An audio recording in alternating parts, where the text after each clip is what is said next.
I love the question. And because maybe there isn't a win, but sometimes we're chasing the beauty that's the grass is greener on the other side of the fence, right? Let's get lots of juniors and we've got that methodology and we're just going to let that go, but the juniors don't have that experience and gee, more cost for managers, etc. We see that same argument with respect to outsourcing.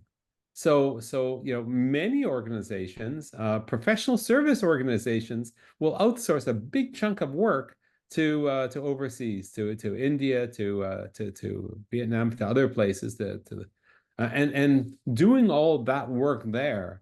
Okay, the cost of doing it obviously is far reduced, but there's a management component. Okay, we're certainly aware of that, right? There's the cost component, right? There's the cultural differences. There's a whole bunch of things, right? So I think it's a question of how you as an individual business wish to structure yourselves.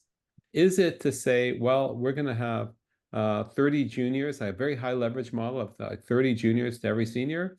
Or are you going to say, well, we're gonna have very small, where you've got two people of differing but senior enough levels working together, etc. And there may be a difference in level, but on the other hand, it's North American pricing, if you will. There isn't delegation to a junior, right?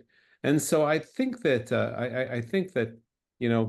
I've lived in both models, right? And there's pros and cons. You can grow the staff count in a big way, but you also grow the complexity, right? On the other hand, when you're doing a lot more commodity-like work, call it an audit or a certain type of legal kind of work, the idea of actually having lots of juniors doing the work, competent people, don't get me wrong, but doing that work and the senior managers, the partners, etc., are only billed out for those exclusive things that only they can do. That's also a good model, right? But the idea of recognizing that there's two ways of doing it, and sometimes it doesn't make sense. Braintrust Professional Institute, we've got two people, me and Rania, who do delivery, and we've got one person that does some coordination and administrative work, right? We don't have a million juniors running around, right? On the other hand, other organizations do. Why not? Let's get a whole bunch of contract trainers in.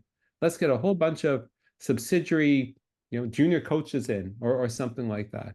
It really depends on what your model is more than anything else.